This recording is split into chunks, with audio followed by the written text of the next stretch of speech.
નમસ્કાર મારા વહાલા વિદ્યાર્થી મિત્રો। આજે આ ભણતરની દુનિયામાં સરદાર પટેલ વિદ્યા સંકુલ વતી હું પ્રતિક કાચરિયા આપનું હાર્દિક સ્વાગત કરું છું। હું તમારા માટે આજે ભણતર સાથે એક સકારાત્મક વિચાર લઈને આવ્યો છું। જો તમારે ખરેખર કંઈક કરવું છે, તમારે ખરેખર કંઈક મેળવવું છે, તો તમારી પાસે રસ્તો હશે। જો તમારે ખરેખર કંઈ નથી કરવું તો તમારી પાસે માત્ર ને માત્ર બહાના જ હશે। સૂચના: આ વિડીયોનો મુખ્ય હેતુ વિદ્યાર્થીઓ ઘરે બેસીને અભ્યાસ, જ્ઞાન અને માહિતી મેળવે તે માત્રનો જ છે। By Pramit education. વિદ્યાર્થી મિત્રો, આપણી આ પ્રમિતા એજ્યુકેશન ચેનલની સાથે તમે જોડાઈને અમને પ્રોત્સાહિત કરો, જેથી કરીને આવા ને આવા વિડીયો અમે તમારા માટે લાવી શકીએ જે તમને તમારા લક્ષ્ય સુધી પહોંચાડી શકે। માટે વિદ્યાર્થી મિત્રો, અમારી આ પ્રમિતા એજ્યુકેશન ચેનલને સબસ્ક્રાઈબ કરો અને બાજુમાં આપેલ બેલ આઇકન પર ક્લિક કરી ઓલ પર ક્લિક કરો, જેથી અમારી ચેનલ પર અપલોડ થતા તમામ વિડીયોની નોટિફિકેશન તમને મળતી રહે અને તમે આવા જ્ઞાનરૂપી વિડીયો જોતા રહો। વિદ્યાર્થી મિત્રો, તમે અમારી સોશિયલ સાઇટમાં જોડાવા વિડીયોની ડિસ્ક્રિપ્શનમાં આપેલ લિંક દ્વારા તમે જોડાઈ શકો છો। વિદ્યાર્થી મિત્રો, આજે આપણે વિજ્ઞાન અને ટેકનોલોજીમાં આપણી આસપાસમાં દ્રવ્ય પાર્ટ 4 એટલે કે ભાગ 4નો અભ્યાસ કરવાનો છે। વિદ્યાર્થી મિત્રો, જો તમે પાર્ટ 1, 2 અને 3 એટલે કે ભાગ 1, 2 અને 3 જો ના નિહાળ્યો હોય તો તેની લિંક તમને ડિસ્ક્રિપ્શન બોક્સમાં મળી જશે। એના પર જઈ ક્લિક કરી અને તમે એ વિડીયો જોઈ લેજો, જેથી કરીને આ પાર્ટ 4માં જે કંઈ પણ શીખવવામાં આવે તે તમે સારી રીતે સમજી શકો અને જ્ઞાન મેળવી શકો। વિદ્યાર્થી મિત્રો, આજે આપણે શું ભણવાના છીએ?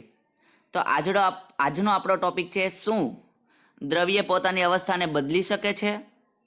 તો એનો જવાબ છે હા, દ્રવ્ય પોતાની અવસ્થાને બદલી શકે છે। કઈ રીતે બદલી શકે છે? તો કે તાપમાનના આધારે, એટલે કે જો તેને તાપમાન આપવામાં આવે તો તે અવસ્થા બદલે છે, અને બીજું છે દબાણની અસર, અને દબાણ આપવામાં આવે તો પણ એની અવસ્થા બદલે છે। પણ આપણે આ વિડીયોમાં માત્ર ને માત્ર તાપમાનના ફેરફારની અસર, દ્રવ્ય પર તાપમાન વધારવામાં આવે અથવા ઘટાડવામાં આવે તો શું થાય અને તેની અસર શું છે તેના વિશે સમજવાનો પ્રયત્ન કરીશું। સૌથી પહેલો પ્રશ્ન છે, કયો પદાર્થ દ્રવ્યની ત્રણેય અવસ્થા સરળતાથી ધરાવી શકે છે? શું પ્રશ્ન છે? બરોબર જોજો। કયો પદાર્થ દ્રવ્યની ત્રણેય અવસ્થા એટલે કઈ અવસ્થા? તો આપણને ખબર જ હોય, ત્રણેય અવસ્થામાં સૌથી પહેલી ઘન અવસ્થા, પ્રવાહી અવસ્થા અને વાયુ અવસ્થા એ સરળતાથી ધરાવી શકે। કયો એવો પદાર્થ છે? તો અહીંયા જો તમને અહીંયા સાઈડમાં ચિત્ર આપેલું છે, H2O એટલે કે પાણી। પાણી છે એ દ્રવ્યની ત્રણ અવસ્થા સારી રીતે અને સરળતાથી ધરાવી શકે છે। તો ઘન અવસ્થામાં એ બરફ સ્વરૂપે હોય છે, પ્રવાહી અવસ્થામાં પાણી સ્વરૂપે હોય છે અને વાયુ અવસ્થામાં બાષ્પ સ્વરૂપે હોય છે। કયો પદાર્થ? H2O એટલે કે પાણી એ દ્રવ્યની ત્રણ અવસ્થા સરળતાથી ધરાવી શકે છે। આપણો જવાબ શું થશે? પાણી દ્રવ્યની ત્રણ અવસ્થાઓ સરળતાથી ધરાવી શકે છે। ઘન અવસ્થામાં એ બરફ સ્વરૂપે હોય છે, પ્રવાહી અવસ્થામાં પાણી સ્વરૂપે હોય છે અને વાયુ અવસ્થામાં પાણીની બાષ્પ સ્વરૂપે એટલે કે વરાળ સ્વરૂપે હોય છે। અને બીજું નામ શું છે? વરાળ। દ્રવ્યની અવસ્થા બદલાય તે દરમિયાન તેમાં શું ફેરફાર થાય છે? અવસ્થા બદલાવાથી દ્રવ્યના કણો પર શો પ્રભાવ પડે છે? અવસ્થાનો આ ફેરફાર કેવી રીતે થાય છે? શું આપણે આ પ્રશ્નનો ઉત્તર મેળવવા ન જોઈએ? ચોક્કસ આપણે આ ચારે ચાર પ્રશ્નના જવાબ આપણે મેળવવા જોઈએ, અને એ પ્રશ્ન મેળવવા માટે આપણે એક પ્રવૃત્તિ કરીશું, જેના દ્વારા આપણે આ બધા જ પ્રશ્નોનો સારી રીતે જવાબ મેળવી શકીશું। ચાલો આપણે પ્રવૃત્તિ કરીએ। તો શું છે પ્રવૃત્તિ? તો પ્રવૃત્તિ છે તાપમાનના ફેરફારની અસર, જે આપણે શરૂઆતની સ્લાઇડમાં જ વાત કરી ગયા। શું કરવાનું છે પ્રવૃત્તિમાં? તો એક બીકર લેવાનું છે, એમાં 150 ગ્રામ બરફના ટુકડા લેવાના છે. અને આકૃતિ 1.6માં દર્શાવ્યા મુજબ આકૃતિ તમને આગળ દર્શાવું છું કઈ રીતના આકૃતિ છે. એમાં શું કરવાનું છે, એક બીકર લેવાનું છે, 150 ગ્રામ બરફના ટુકડા નાખવાના છે અને પ્રયોગશાળામાં વપરાતું થર્મોમીટર લેવાનું છે. અને થર્મોમીટરનો બલ્બ પણ આગળ બતાવું છું. થર્મોમીટરનો બલ્બ કેવો હોય એ બરફના ટુકડાના સંપર્કમાં રહે એ મુજબ ગોઠવવાનું છે. શું લેવાનું છે, બીકર લેવાનું છે, 150 ગ્રામ બરફના ટુકડા લેવાના છે અને થર્મોમીટર લેવાનું છે.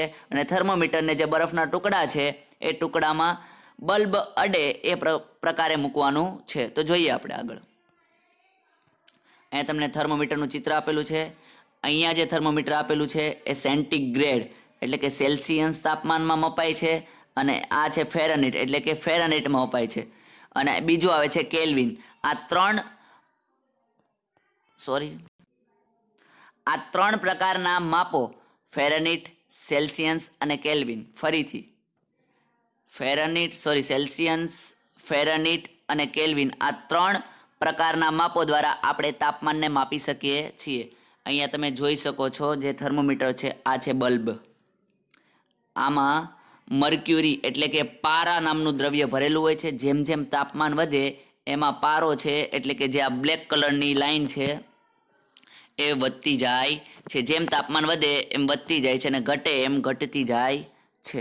આમાં પણ એવું થાય છે, જેમ તાપમાન વધે એમ વધતું જાય છે અને તાપમાન ઘટે એમ નીચે આવતું જાય છે અને આમ ઉપર જતું જાય છે. આ થઈ ગયું થર્મોમીટર. ઓકે, સમજાય છે? આ થર્મોમીટરનું ચિત્ર છે, આ છે બલ્બ. હવે આપણે પ્રયોગ કરીએ. તો આ બીકર છે, બીકરમાં અહીંયા બરફના ટુકડા નાખેલા છે અને આ છે થર્મોમીટર. અને અહીંયા તમે નીચે જોઈ શકો છો આ બલ્બ છે. નીચે આપણે બર્નર સળગાવવાનું છે, જેથી શું થશે તો કે અહીંયા જે બરફ છે એ ગરમ થવા લાગશે. અહીંથી નીચેથી ઉષ્મા મળશે. બરફ ગરમ થતાં એનું તાપમાન ધીરે ધીરે વધવા લાગશે. અને અહીંયા જે પારો છે એ પારાનું જે દેખાય છે, જે ક્રમાંક દેખાય છે એ ધીરે ધીરે વધવા લાગશે. આમાં શું કરવાનું કે ધીમા તાપમાને બીકરને ગરમ કરવાનું છે. જ્યારે બરફ પીગળવા માંડે ત્યારે તાપમાન નોંધી લેવાનું છે. શું કરવાનું છે? જ્યારે બરફ પીગળવા માંડે ત્યારે તાપમાન નોંધી લેવાનું છે. બરોબર સમજો. બરફ પીગળે ત્યારે શરૂઆત થાય, બરફ પીગળવાની શરૂઆત થાય તરત તાપમાન નોંધી લેવાનું છે. જ્યારે બરફ સંપૂર્ણ રીતે પાણીમાં રૂપાંતરિત થઈ જાય ત્યારે ફરીવાર તાપમાન નોંધવાનું છે. પહેલી વાર તાપમાન ક્યારે નોંધવાનું? બરફ પીગળવાનું ચાલુ થાય ત્યારે. અને બીજું તાપમાન ક્યારે નોંધવાનું? જ્યારે બરફ છે એ સંપૂર્ણ પાણી બની જાય ત્યારે. હવે ઘન અવસ્થા હતી બરફ એ પ્રવાહી અવસ્થામાં થતા આ રૂપાંતર માટે તમારું અવલોકન નોંધો. આપણે 2 વખત તાપમાન માપવાના છે. ક્યારે? તો પહેલું છે બરફ પીગળવા લાગે ત્યારે, અને બીજું છે કે બરફ સંપૂર્ણપણે પીગળી જાય ત્યારે શું તાપમાન આવે છે તે આપણે જોઈશું આગળ. શું નિષ્કર્ષ આવે છે, શું અવલોકન આવે છે. હવે બીકરમાં એક કાચનો સળિયો રાખીને તેના દ્વારા હલાવતા પાણી ઉકળે ત્યાં સુધી તેને ગરમ કરો. શું કરવાનું છે તો કે અહીંયા જે પાણી છે જે બરફ છે એ સંપૂર્ણ ઓગળી જાય છે અને પાણી બની જાય છે. હવે પાણીને પણ સતત ઉકાળવાનું છે અને પાણી ઉકળે ત્યાં સુધી તેને ગરમ કરવાનું છે. જ્યાં સુધી મોટા ભાગના પાણીની બાષ્પ બની ન જાય ત્યાં સુધી થર્મોમીટરના તાપમાન પર નજર રાખો. શું કરવાનું છે? હવે અહીંયા આપણે 2 નંબરનું એટલે કે બરફ છે સંપૂર્ણ પાણી થઈ જાય ત્યારે આપણે તાપમાન નોંધ્યું. હવે શું કરવાનું? સતત ને સતત એ બરફ પાણીને ઉષ્મા આપવાની છે. હવે જ્યાં સુધી પાણીની બાષ્પ બની ન જાય એટલે જે પાણી છે એ વરાળ ન થઈ જાય ત્યાં સુધી આપણે થર્મોમીટરનું તાપમાન જોવાનું છે. પાણીની પ્રવાહી અવસ્થામાંથી વાયુ અવસ્થામાં થતા રૂપાંતર માટે તમારા અવલોકન નોંધો. શું કહેવા માગે છે? સૌથી પહેલું તાપમાન ક્યારે લેવાનું છે? તે જ્યારે બરફ છે એ પીગળવા મળે ત્યારે. બીજું તાપમાન ક્યારે લેવાનું છે? તો સંપૂર્ણ પાણી થઈ જાય ત્યારે. ત્રીજું તાપમાન એટલે કે કન્ટિન્યુ જે બીજા નંબરની પ્રવૃત્તિ એટલે કે બીજા નંબરનું જે તાપમાન નોંધીએ છીએ પાણી થઈ જાય છે એ પાણી ઉકળવા લાગે છે અને ઉકળતા ઉકળતા ઉકળતા એ જ્યારે બાષ્પમાં વરાળમાં રૂપાંતર થાય છે ત્યારે તાપમાન નોંધવાનું છે, અને એ તાપમાન કયું છે? ત્રીજું તાપમાન છે. એમ કન્ટિન્યુ આવી રીતના 3 તાપમાન લેવાના છે અને અવલોકન નોંધવાનું છે. શું થશે જોઈએ આપણે, શું નિષ્કર્ષ આવે છે, શું અવલોકન આવશે. તો આપણને ખબર છે કે બરફ છે એ 0 તાપમાને પીગળવા માંડે છે. એટલે પહેલું અવલોકન શું આવશે? પહેલું તાપમાન શું? 0 આપણે બરફ જે હતો એને આપણે ઓગળવાની શરૂઆત થાય છે ત્યારે તાપમાન કેટલું હતું? 0 કેટલું હતું? 0 અથવા સેન્ટીગ્રેડ. ઓકે, સમજ પડે છે. તથા 0 તાપમાને બરફ સંપૂર્ણ રીતે પાણીમાં રૂપાંતરિત થાય છે. શું થાય છે? ફરીથી શું થાય છે? પહેલું તાપમાન કયું? તો કે બરફ પીગળવા માંડે છે એ તાપમાન. બીજું તાપમાન કયું છે? તો કે એ તાપમાન છે જ્યારે બરફ છે એ સંપૂર્ણ પાણી થઈ જાય છે. એ તાપમાન પણ 0 છે અને પીગળવાની શરૂઆત થાય એ પણ 0 છે. તો હવે પ્રશ્ન એ થાય કે આ બંને વચ્ચે તો કન્ટિન્યુ આપણે તાપમાન આપીએ છીએ. આ બંને વચ્ચે તો આપણે કન્ટિન્યુ તાપમાન આપે, સતત ને સતત તાપમાન આપીએ છીએ. તો 0 અહીંયા પણ થાય છે અને આ પણ 0 અંશ થાય છે. તો એનું કારણ શું છે? એ કારણ આપણે આગળ સમજીશું. અહીંયા પણ 0 અહીંયા પણ 0 કેમ? એનું કારણ આપણે આગળ સમજીશું. હવે પાણી છે, જે પાણી થઈ ગયું બરફનું, કમ્પ્લીટલી પાણી થઈ ગયું, એ પાણીનું પ્રવાહી અવસ્થામાંથી વાયુ અવસ્થામાં રૂપાંતરણ 100 થાય છે. એટલે કે આ ત્રીજું તાપમાન છે. પેલું તાપમાન જ્યારે બરફ છે એ પીગળવાની શરૂઆત થાય એ છે 0 બીજું તાપમાન એટલે કે જે બરફનું પાણીમાં સંપૂર્ણપણે રૂપાંતર થઈ જાય છે એ પણ છે 0 અને ત્રીજું તાપમાન છે જે પાણી છે એ સંપૂર્ણપણે વાયુ અવસ્થામાં એટલે કે વાયુ અવસ્થામાં રૂપાંતરિત થવા લાગે છે એનું, અને એ છે 100 એટલે 100 છે. આનો આપણે જે પ્રવૃત્તિ કરી એનું અવલોકન છે. હવે આગળનો પ્રશ્ન છે કે તાપમાન વધારતા ઘન પદાર્થ પીગળીને પ્રવાહી સ્વરૂપમાં સંપૂર્ણ રૂપાંતર પામી જાય છે. શા માટે? આગળ જ આપણે ચર્ચા કરી કે તાપમાન વધે છે તો ઘન પદાર્થ એટલે કે બરફ હતો એ પીગળીને પ્રવાહી સ્વરૂપમાં રૂપાંતર થઈ ગયો હતો. કયા તાપમાને? કે 0 તાપમાને. ઓકે, એ આપણને ખબર છે. પણ એવું શા માટે થાય છે? હવે ઘન પદાર્થનું તાપમાન વધારતા તેના કણોની ગતિ ઉર્જા વધે છે. આપણે શરૂઆતમાં જ ભણી ગયા કે તાપમાન આપવામાં આવે, ઉષ્મા આપવામાં આવે એટલે જે દ્રવ્ય છે એના કણો છે એ ગતિ ઉર્જા ધરાવે છે અને એ ગતિ ઉર્જામાં વધારો થાય છે. હવે ગતિ ઉર્જામાં વધારો થાય તો કણ વધુ ઝડપથી કંપન કરવા લાગે છે. કંપન કરવા લાગે છે એટલે કે ધ્રુજવા લાગે છે, એટલે કે એકબીજાથી નોખા દૂર દૂર ભાગવા લાગે છે. આમ શું થાય છે? ઉષ્મા દ્વારા આપવામાં આવેલી ઉર્જા એ કણો વચ્ચેના આકર્ષણ બળની ઉપરવટ જાય છે, જેથી કણ પોતાનું નિયત સ્થાન છોડીને વધુ સ્વતંત્ર રીતે ગતિ કરવા લાગે છે. શું થાય છે? તો અહીંયા જે ઘન પદાર્થ હોય છે એને આપણે ગરમ કરીએ તો ગરમ કરીએ એટલે ઘન પદાર્થની અંદર જે કણો રહેલા હોય છે એ કણો છે એકબીજાથી દૂર થવા લાગે છે અને એકબીજા સ્વતંત્ર રીતે ગતિ કરવા લાગે છે. અહીંયા જે કંઈ પણ અંદર ઘણા બધા કણો હોય છે આની અંદર, તો એ શું થાય છે? એકબીજાથી દૂર દૂર ધકેલવા લાગે છે અને સ્વતંત્ર રીતે ગતિ કરવા લાગે છે. હવે એક અવસ્થા એવી આવે છે કે જ્યારે ઘન પદાર્થ પીગળીને પ્રવાહી સ્વરૂપમાં સંપૂર્ણ રૂપાંતર થઈ જાય છે. હવે સ્વાભાવિક છે કે જ્યાં બરફનો ટુકડો છે અથવા કોઈ પણ ઘન પદાર્થ છે એને કન્ટિન્યુ તમે ઉષ્મા આપ્યા રાખો, ગરમ કર્યા રાખો, તાપમાન વધારે રાખો તો શું થશે? એના જે કણો છે એકબીજાથી નોખા થઈ જશે અને પ્રવાહી સ્વરૂપમાં રૂપાંતર પામી જશે. ફરીથી શું થાય છે? ઘન પદાર્થનું તાપમાન વધારે તો શું થાય? ગતિ ઉર્જા વધે. ગતિ ઉર્જામાં વધારો થાય તો એના અંદર જે કણો હોય છે એનું કંપન વધવા લાગે. કંપન વધે એટલે શું થાય? તો એના જે કણો છે એ ગતિ કરવા લાગે. શું થાય? એના જે કણો છે એકબીજાથી સ્વતંત્ર, એકબીજાને આપણને ખબર છે આ ઘન પદાર્થ હોય તો એના જે કણો હોય બધા નજીક ગોઠવાયેલા હોય છે. એટલે જ્યારે ઉષ્મા આપવામાં આવે ત્યારે એ જે કણો છે એ બધા એકબીજાનું સ્થાન છોડી સ્વતંત્ર રીતે ગતિ કરવા લાગે છે અને પ્રવાહીમાં રૂપાંતર પામી જાય છે.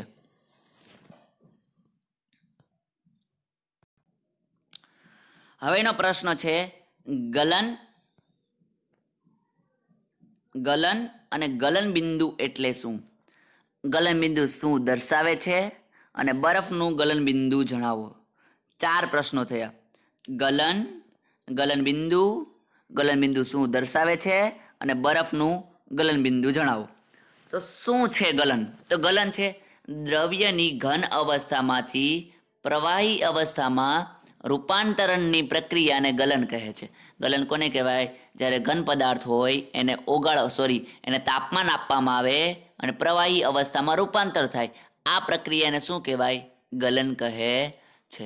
સમજ પડી ગઈ? શું કોઈ પણ દ્રવ્ય હોય એ ઘન અવસ્થામાં હોય એને તમે તાપમાન આપો કે બીજી કોઈ પણ પ્રવૃત્તિ દ્વારા એને જ્યારે તાપમાન કે કોઈ પણ પ્રવૃત્તિ દ્વારા જ્યારે એને આપણે પ્રક્રિયા દબાણ પણ આપી શકાય, પ્રક્રિયા થાય અને પ્રવાહી અવસ્થામાં રૂપાંતરણ થાય તેને ગલન કહેવામાં આવે છે. ફરીથી, દ્રવ્યની ઘન અવસ્થામાંથી પ્રવાહી અવસ્થામાં રૂપાંતરણની પ્રક્રિયાને ગલન કહેવામાં આવે છે. બીજો પ્રશ્ન શું હતો? ગલન બિંદુ એટલે શું? તો ગલન બિંદુ એટલે શું? જે તાપમાને ઘન પદાર્થ પીગળીને પ્રવાહી સ્વરૂપમાં રૂપાંતરિત થાય તે તાપમાનને તે ઘન પદાર્થનું ગલન બિંદુ કહે છે. ગલન બિંદુ એટલે ઇંગ્લિશમાં કહેવાય મેલ્ટિંગ પોઈન્ટ, અથવા તમે એમપી પણ કહી શકો છો. શું છે કે જે તાપમાને ઘન પદાર્થ પીગળીને પ્રવાહી સ્વરૂપમાં રૂપાંતરિત થાય. તો અહીંયા આપણે બરફનું ઉદાહરણ લઈએ. બરફ હતું, એને આપણે તાપમાન આપ્યું તો એક સમય એવો આવ્યો કે બધો જ બરફ પીગળી ગયો. એટલે ઘન પદાર્થમાંથી શેમાં રૂપાંતર થયું? પ્રવાહી સ્વરૂપમાં રૂપાંતર થયું કે નહીં? ઓકે, તો તે તાપમાનને તે ઘન પદાર્થનું ગલન બિંદુ કહે છે. તો ઓકે, તો આપણે પહેલું તાપમાન નોંધેલું, બીજું તાપમાન નોંધેલું અને ત્રીજું તાપમાન. પહેલું તાપમાન શું હતું?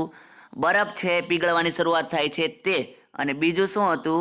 તે બરફ છે એ સંપૂર્ણ પ્રવાહીમાં રૂપાંતર પામે, એટલે પાણીમાં રૂપાંતર પામે છે તે. તો આપણે અહીંયા શું લેવાનું? જે તાપમાને ઘન પદાર્થ પીગળીને પ્રવાહી સ્વરૂપમાં રૂપાંતરિત થાય. તો બીજા નંબરનું જે હતું, જે આપણે નોંધેલું તાપમાન, એ તાપમાનની વાત છે કે જે તાપમાને ઘન પદાર્થ છે એ પીગળી જાય, સંપૂર્ણ પીગળી પ્રવાહી સ્વરૂપમાં રૂપાંતરિત થાય છે તે તાપમાનને તે ઘન પદાર્થનું ગલન બિંદુ કહે છે. તો કેટલા અંશ સેલ્સિયસ તાપમાન હતું? 0 અંશ સેલ્સિયસ તાપમાન હતું. એટલે કે બરફનું ગલન બિંદુ. હવે ત્રીજો અહીંયા જે બરફનું ગલન બિંદુ શું હતું? ગલન બિંદુ એટલે શું? બરફ છે સંપૂર્ણ પ્રવાહીમાં રૂપાંતર થઈ જાય. ક્યારે રૂપાંતરિત થતું હતું? તો ખબર છે, 0 અંશ સેલ્સિયસ તાપમાને રૂપાંતરિત થતું હતું. એટલે બરફનું ગલન બિંદુ શું થશે? 0 અંશ સેલ્સિયસ. ઓકે, આગળનો પ્રશ્ન છે, ગલન બિંદુ શું દર્શાવે છે? તો કોઈ પણ ઘન પદાર્થનું ગલન બિંદુ તેમાં રહેલા કણો વચ્ચેના આકર્ષણ બળની પ્રબળતા દર્શાવે છે. એટલે કે જ્યારે ઘન પદાર્થ હોય, એ ઘન પદાર્થ છે, એ ઘન પદાર્થના કણો છે, એ કણોને એકબીજા વચ્ચે કેટલી પ્રબળતા છે એ ગલન બિંદુ દર્શાવે છે. કેમ? તો કે જો બાજુમાં અહીંયા જે કણો રહેલા હોય છે, ખૂબ જ નજીક કણો રહેલા હોય છે. જેમ કણો વધારે નજીક હોય, જેમ આકર્ષણ વધુ હોય, એમ તાપમાન વધારે આપવું પડે. અને તાપમાન વધારે આપવું એમ ગલન બિંદુ વધારે થાય. તાપમાન વધે તો જ પ્રવાહીમાં રૂપાંતર થવાનું છે. એમ તાપમાન વધે તો જ પ્રવાહીમાં રૂપાંતર થાય. એમ શું કહેવા માંગે કે કોઈ પણ ઘન પદાર્થનું ગલન બિંદુ છે એ તેમાં રહેલા કણોના આકર્ષણ બળની પ્રબળતા દર્શાવે છે. એટલે કે જેમ એનું ગલન બિંદુ વધુ હોય એમ આકર્ષણ બળ કેવું હોય? તો કે વધારે હોય છે. જે કણો વચ્ચેનું આકર્ષણ બળ વધારે હોય છે. પછી બરફનું ગલન બિંદુ કેટલું છે? 273.16 કેલ્વિન છે. તમને પ્રશ્ન થાય, સર તમે હમણાં તો કીધું હતું કે બરફનું ગલન બિંદુ તો 0 સેલ્સિયસ છે. ઓકે, તો સમજો શું છે. તો 0 સેલ્સિયસ તાપમાન હોય એ બરફનું ગલન બિંદુ છે. તો એના બરાબર તમે બીજું લખી શકો છો 273 કેલ્વિન. 273.16 કેલ્વિન તાપમાનને 0 સેલ્સિયસ તાપમાન કહેવાય છે. એટલે કે 0 સેલ્સિયસ તાપમાને તમને કેલ્વિનમાં ફેરવવાનું કહે તો કેટલા કેલ્વિન થાય? 273.16. હવે 1 સેલ્સિયસ તાપમાન હોય એને તમને કેલ્વિનમાં ફેરવવાનું કહે તો 273માં કેટલા ઉમેરી દેવાના? 1 ઉમેરી દેવાના, એટલે 274.16 કેલ્વિન. 2 સેલ્સિયસ તાપમાન હોય તો 273માં 2 ભેળવી દેવાના, 275.16 કેલ્વિન. હવે તમને પ્રશ્ન થવો જોઈએ નહીં. બરફનું ગલન બિંદુ તમને કેલ્વિનમાં પૂછે તો 273.16 કેલ્વિન, અને સેલ્સિયસમાં પૂછે તો શું આવશે? 0 સેલ્સિયસ. ઓકે, આગળ હવે આગળનો પ્રશ્ન છે ગલનગુપ્ત ઉષ્મા. એને સમજાવવાનો છે તો આપણે સમજાવવાનો પ્રયત્ન કરીએ. ગલનના પ્રયોગની પ્રક્રિયા એટલે કે જે આપણે આગળ જે બરફના ટુકડા હતા એને ઓગાળવાની જે પ્રક્રિયા કરી હતી એ પ્રયોગ દરમિયાન ગલનબિંદુ સુધી પહોંચ્યા બાદ જ્યાં સુધી સંપૂર્ણ બરફ પીગળી ન જાય ત્યાં સુધી તાપમાન બદલાતું નથી. શું કહે છે? તો કે જ્યારે બરફ હતો, બરફ પીગળવાનું ચાલુ થઈ ગયું ત્યારે 0 સેલ્સિયસ તાપમાન હતું. સંપૂર્ણ પીગળી ગયું ત્યારે પણ કેટલું તાપમાન હતું? 0 સેલ્સિયસ તાપમાન હતું. એટલે શું કહે છે કે ગલનના પ્રયોગની પ્રક્રિયા દરમિયાન ગલનબિંદુ સુધી પહોંચ્યા બાદ જ્યાં સુધી સંપૂર્ણ બરફ પીગળી ન જાય ત્યાં સુધી તાપમાન બદલાતું નથી. એટલે કે 0 સેલ્સિયસ શરૂઆતમાં અને અંતમાં જ્યારે પાણીમાં જે બરફ હતો એ સંપૂર્ણ પ્રવાહી થઈ જાય ત્યારે પણ 0 સેલ્સિયસ જ છે. એટલે કે તાપમાન બદલાતું નથી. તો બીકરને ગરમી આપવા છતાં તાપમાન અચળ રહે છે. એટલે કે તાપમાન બદલાતું નથી.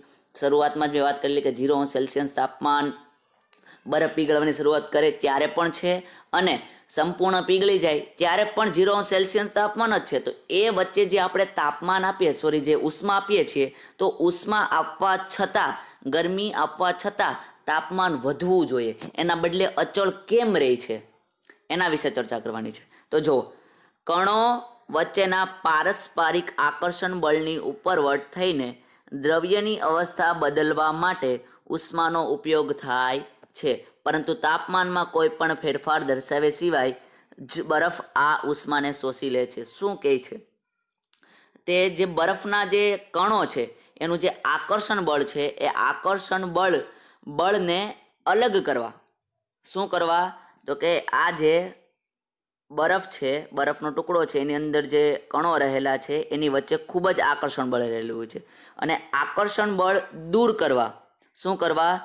દૂર થાય તો જે પ્રવાહીમાં રૂપાંતર થાય એટલે અવસ્થા બદલે અને એ અવસ્થા બદલવા માટે ઉષ્માનો ઉપયોગ થાય છે. જો અહીંયા લખેલું છે કે દ્રવ્યની અવસ્થા બદલવા માટે આ ઉષ્માનો ઉપયોગ થાય છે. એના કારણે એનું તાપમાન વધતું નથી. સમજણ પડે છે? શું? આ જે બરફ છે, બરફનો ટુકડો છે, એની અંદર જે કણો રહેલા છે, કણો ખૂબ મજબૂતાઈથી જોડાયેલા હોય છે અને એ કણો છે એની વચ્ચે આકર્ષણ બળ પણ રહેલું હોય છે. આ આકર્ષણ બળને દૂર કરવા માટે એ ઉર્જા આપવામાં આવે છે. એ ઉર્જા એ શોષી લે છે. કોણ શોષી લે છે? બરફની અંદર જે રહેલા કણો છે એ શોષી લે છે. પરંતુ તાપમાનમાં કોઈ ફેરફાર દર્શાવ્યા સિવાય બરફ આ ઉષ્મા ઉર્જાને શોષી લે છે. કેમ? તો કે એના જે કણો છે એ ઓટોમેટિક દૂર થાય છે અને પ્રવાહીમાં રૂપાંતર થાય છે. એ ઉષ્મા બરફના કણો શોષી લે છે. એવું માનવામાં આવે છે કે આ ઉષ્મા ઉર્જા બીકરમાં રહેલા સંઘટકોમાં છુપાયેલી હોય છે, જે ગુપ્ત ઉષ્મા કહે છે. જેને શું કહેવામાં આવે છે? ગુપ્ત ઉષ્મા કહે છે. આ જે ઉષ્મા આપવામાં આવે છે એ કંઈક ને કંઈક છુપાઈ જાય છે. ક્યાં છુપાય છે? તો કે બીકરમાં રહેલા સંઘટકો એટલે કે બરફમાં એ છુપાઈ જાય છે, જેને ગુપ્ત ઉષ્મા કહેવામાં આવે છે. અહીં ગુપ્તનો અર્થ છુપાયેલી છે એમ કરવામાં આવે છે. ફરીથી સમજી લઈએ શું કહેવા માંગે છે. ગલનનો જે પ્રયોગ કર્યો એ દરમિયાન ગલનબિંદુ સુધી પહોંચ્યા બાદ જ્યાં સુધી સંપૂર્ણ બરફ પીગળી ન જાય ત્યાં સુધી તાપમાન બદલાતું નથી. આપણને ખબર છે કે જે સંપૂર્ણ બરફ પીગળી જાય છે ત્યાં સુધી એનું તાપમાન 0 સેલ્સિયસ જ રહે છે અને બીકરને ગરમી આપવા છતાં એનું તાપમાન વધતું નથી, અચળ રહે છે. એટલે કે વધારો થતો નથી. એ આપણે જાણીએ છીએ. તો આવું થવાનું કારણ શું છે? તો કે કણો વચ્ચેના પારસ્પરિક આકર્ષણ બળ છે. એ આકર્ષણ બળ છે એ બળને તોડે છે. કોણ તોડે છે? તો કે ઉષ્મા તોડે છે. જે એને તાપમાન આપે છે, ઉષ્મા આપે છે, એ જે આકર્ષણ બળ તોડે છે અને એને પ્રવાહીમાં રૂપાંતર કરે છે. એટલે કે દ્રવ્યની અવસ્થા બદલાવા માટે ઉષ્માનો ઉપયોગ થાય છે. એ ઉષ્માનો ઉપયોગ થાય છે, પરંતુ તાપમાનમાં કોઈ ફેરફાર દર્શાવ્યા સિવાય બરફ જ આ ઉષ્મા ઉર્જા શોષી લે છે. અને આ ઉષ્મા કોણ શોષી લે છે? ઉષ્મા જે છે એ બરફ જ શોષી લે છે. અને એવું માનવામાં આવે છે કે આ જે ઉષ્મા ઉર્જા છે એ બીકરના સંઘટકો એટલે કે જે બરફ છે એમાં છુપાયેલી છે, જેને ગુપ્ત ઉષ્મા કહે છે, અને આથી ગુપ્તનો અર્થ છુપાયેલી છે એમ કરવામાં આવે છે. હવે ગલનગુપ્ત ઉષ્મા એ આપણે સમજવાનું છે. ગલનગુપ્ત આપણે આ શું સમજ્યા કે જે ઉષ્મા છે એ ક્યાં જાય છે એ સમજ્યા. હવે ગલનગુપ્ત ઉષ્મા એટલે શું? પદાર્થના ગલનબિંદુ જેટલા તાપમાને અને એક વાતાવરણ દબાણે 1 કિલોગ્રામ ઘન પદાર્થને પ્રવાહી અવસ્થામાં રૂપાંતરિત કરવા માટે જરૂરી ઉષ્મા ઉર્જાને ગલનગુપ્ત ઉષ્મા ઉર્જા કહે છે. શું કહે છે? ઉર્જા નહીં આવે, સોરી, ખાલી ગલનગુપ્ત ઉષ્મા કહે કે પદાર્થના ગલનબિંદુ જેટલા તાપમાને અને એક વાતાવરણ દબાણે, યાદ રાખજો, એક તો ગલનબિંદુ જોવાનું છે અને બીજું તાપમાન જોવાનું છે. કે ગલનબિંદુ જેટલું તાપમાન ધરાવે છે, ગલનબિંદુ જેટલા તાપમાને એટલે કોઈ પણ એક પદાર્થ છે એનું ગલનબિંદુ એટલે ઓગળવાનું ચાલુ થઈ જાય, પીગળવાનું ચાલુ થઈ જાય તે તાપમાન આવશે. અને એક વાતાવરણ દબાણ, અને વાતાવરણ કેટલું લેવાનું છે? 1. એટલે કે તાપમાન કેટલું હોવું જોઈએ? તો કે એ પદાર્થ છે એ પીગળવા મળે એટલું તાપમાન, અને દબાણ કેટલું હોવું જોઈએ? તો કે 1 વાતાવરણ દબાણ. હવે એ વાતાવરણ દબાણે શું કરવાનું? 1 કિલોગ્રામ ઘન પદાર્થને કેટલા કિલોગ્રામ? 1 kg ને પદાર્થને પ્રવાહી અવસ્થામાં રૂપાંતરિત કરવા માટે જરૂરી ઉષ્મા ઉર્જાને, જે ઉષ્મા આપણે આપીએ છીએ, અને ગલનગુપ્ત ઉષ્મા કહે છે. આ જ વાત આપણે ઉદાહરણ દ્વારા સમજીએ. શું સમજવાનું છે? કે 1 કિલોગ્રામ 1 kg ઘન પદાર્થ લો. ઓકે, એ ઘન પદાર્થને ગલનબિંદુ જેટલા તાપમાને, એટલે કે માની લો કે જે પદાર્થ છે એનું ગલનબિંદુ કેટલું છે? તો કે 100 સેલ્સિયસ છે. માની લો કે એનું ગલનબિંદુ 100 સેલ્સિયસ છે. તો 1 kg તાપમાન ક્યાં સુધી ગરમ કરવાનું છે? 100 સેલ્સિયસ સુધી ગરમ કરવાનું છે. હવે શું થાય છે? તાપમાન આવી ગયું 1 કિલોગ્રામ, આપણે એનું વજન લઈ લીધું, અને 100 સેલ્સિયસ શું લઈ લીધું? તો કે એનું તાપમાન લઈ લીધું. એ તાપમાને આપણે એને શું આપવાનું છે? દબાણ આપવાનું છે. કેટલું દબાણ આપવાનું છે? 1 વાતાવરણ દબાણ આપવાનું છે. 1 વાતાવરણ દબાણ આપીએ અને પ્રવાહીમાં રૂપાંતરિત થશે. એટલે જેટલી એ ઉષ્મા આપીએ છીએ એ ઉષ્માને શું કહેવામાં આવે છે? ગલનગુપ્ત ઉષ્મા કહેવામાં આવે છે. ઓકે, હવે 0 સેલ્સિયસ તાપમાને પાણીના કણોની ઉર્જા તે જ તાપમાને બરફના કણોની ઉર્જા કરતાં વધુ હોય છે. મોસ્ટ આઈએમપી યાદ રાખજો. શું છે? 0 સેલ્સિયસ તાપમાને પાણીના કણોની ઉર્જા તે જ તાપમાને બરફના કણોની ઉર્જા કરતાં વધુ હોય છે. 0 સેલ્સિયસ તાપમાને બરફ છે એ પીગળવા માંડે છે, અને 0 સેલ્સિયસ તાપમાને બરફનું પાણીમાં રૂપાંતર થઈ જાય છે. ઓકે, તો બરફના કણોની ઉર્જા એ પાણીના કણોની ઉર્જા કરતાં વધુ હોય છે. બરફની ગલનગુપ્ત ઉષ્મા 3.35 ગુણ્યા 10⁵ જૂલ પ્રતિ કિલોગ્રામ છે. આ મોસ્ટ આઈએમપી છે, યાદ રાખજો. બરફની ગલનગુપ્ત ઉષ્મા કેટલી છે? 3.35 ગુણ્યા 10⁵ જૂલ પ્રતિ કિલોગ્રામ છે. હવે આગળનો પ્રશ્ન છે, તાપમાનનો આંતરરાષ્ટ્રીય એસઆઈ એકમ કયો છે અથવા જણાવો. તાપમાનનું મૂલ્ય કેલ્વિન માપક્રમમાંથી સેલ્સિયસ અને સેલ્સિયસ માપક્રમમાંથી કેલ્વિન માપક્રમમાં રૂપાંતરિત કેવી રીતે કરવામાં આવે છે? તો આપણે સૌથી પહેલો પ્રશ્ન કે તાપમાનનો આંતરરાષ્ટ્રીય એસઆઈ એકમ કયો છે? આપણે શરૂઆતમાં જ વાત કરેલી. કેલ્વિન એ તાપમાનનો માપક્રમ છે અથવા એકમ છે, બીજો ફેરનહીટ છે, અને ત્રીજો સેલ્સિયસ છે. આ 3 હતા કે નહીં? ઓકે, તો આંતરરાષ્ટ્રીય લેવલે કયો સ્વીકારવામાં આવ્યો છે? તો કે કેલ્વિન સ્વીકારવામાં આવ્યો છે. કયો સ્વીકારવામાં આવ્યો છે? એસઆઈ એકમ કેલ્વિન છે. અને 0 સેલ્સિયસ તાપમાને કેટલા કેલ્વિન થાય? કે 273.16 કેલ્વિન થાય છે, જે આપણને ખબર છે, જે આપણે શરૂઆતમાં વાત કરી ગયા છીએ. સરળતા ખાતર આપણે 0 સેલ્સિયસ તાપમાને કેટલા લઈએ છીએ? 273 કેલ્વિન લઈએ છીએ. તો 0 સેલ્સિયસ હોય તો આપણે એને 273 પણ કહી શકીએ છીએ. 0.16 આપણે લેતા નથી. 1 અંશ સેલ્સિયસ હોય તો કેટલું થાય? 274. 2 અંશ હોય તો કેટલું થાય? 275. એમ 100 સેલ્સિયસ હોય તો શું થાય? 373 કેલ્વિન થાય. એ આપણને ખબર હોવી જોઈએ. શું કરવાનું છે? હવે તમને પૂછ્યું છે કે તાપમાનનું મૂલ્ય કેલ્વિન માપક્રમમાં સેલ્સિયસ અને સેલ્સિયસ માપક્રમમાંથી કેલ્વિન માપક્રમમાં કેવી રીતે રૂપાંતરિત કરવું જોઈએ? તો બેઝિક છે. શું છે? સેલ્સિયસ આપેલું હોય તો શું કરવાનું? તો 273 એમાં એડ કરી દેવાના, અને કેલ્વિનમાં આપેલું હોય અને સેલ્સિયસમાં ફેરવવાનું થાય તો 273 માઇનસ કરી દેવાના. એ જ્યાં લખેલું છે તાપમાનનું માપ કેલ્વિનમાંથી અંશ સેલ્સિયસમાં ફેરવવા માટે આપણે તાપમાનમાંથી 273 બાદ કરવામાં આવે છે, અને અંશ સેલ્સિયસમાંથી કેલ્વિનમાં ફેરવવા માટે આપણે તાપમાનમાં 273 ઉમેરવામાં આવે છે. ઓકે, સમજ પડે છે? આગળ છે, હવેનો પ્રશ્ન છે ઉત્કલન બિંદુ તથા બાષ્પીભવન ગુપ્ત ઉષ્મા. શું છે ઉત્કલન બિંદુ અને બાષ્પીભવન? તેનો જવાબ છે ઉત્કલન બિંદુ.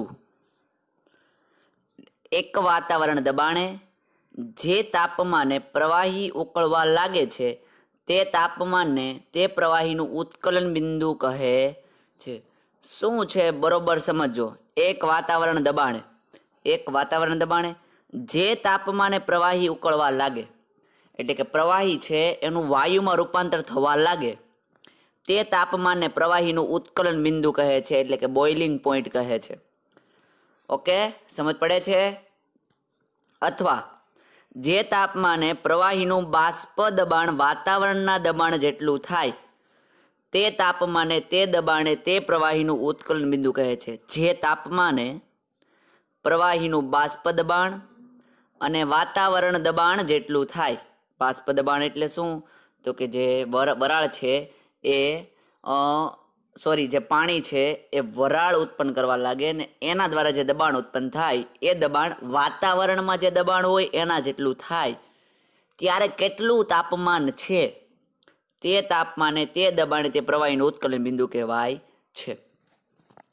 પર્વતની તળેટીએ અને પર્વતના શિખર પર વાતાવરણનું દબાણ જુદું જુદું હોવાથી બંને સ્થળે ઉત્કલન બિંદુ જુદું જુદું હોઈ શકે છે. પાણી માટે આ તાપમાન એટલે પાણીનું ઉત્કલન બિંદુ કેટલું છે? તો કે 100 સેલ્સિયસ છે. કેટલું છે? 100 અંશ સેલ્સિયસ છે. એટલે કે પાણી છે એ ક્યારે વરાળમાં રૂપાંતર થશે? તો આપણને ખબર હોવી જોઈએ 100 સેલ્સિયસ તાપમાને શું થશે? ઉકળવા લાગશે. 100 સેલ્સિયસ તાપમાને તમારે કેલ્વિનમાં ફેરવું હોય તો શું થાય? 100 ની અંદર કેટલા નાખી દેવાના? 273 એટલે કેટલું થશે? 373 કેલ્વિન થશે. એટલે કે 100 અંશ Celsius is equal to 373 kelvin થાય છે. ફરીથી જો આપણે બરોબર સમજી લઈએ પહેલેથી, 0 સેલ્સિયસ તાપમાને બરફનું પાણીમાં રૂપાંતરણ થાય છે કે બરફ પીગળવાની શરૂઆત થાય છે? તો કે બરફ પીગળવાની શરૂઆત થાય છે. 0 સેલ્સિયસ તાપમાને જે બરફ પીગળી ગયો છે એ સંપૂર્ણ પીગળી જાય છે, એટલે કે પ્રવાહીમાં રૂપાંતર થઈ જાય છે. તેને ગરમ કરવામાં આવે તો એક સમય કેવો આવે? 100 સેલ્સિયસ તાપમાન. 100 સેલ્સિયસ તાપમાન થાય એટલે પાણી છે એ શેમાં રૂપાંતર થવા લાગે? વરાળમાં રૂપાંતર થવા લાગે છે, જેને શું કહેવામાં આવે છે? ઉત્કલન બિંદુ કહેવામાં આવે છે. આ 0 સેલ્સિયસ તાપમાને શું હતું? તો કે પાણી છે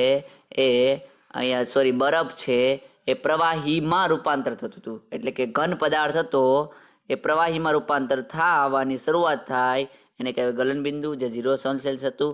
અને પ્રવાહી છે એ વરાળમાં રૂપાંતર થવા લાગે એને કહેવાય ઉત્કલન બિંદુ, જે 100 સેલ્સિયસ હતું. ગલન બિંદુ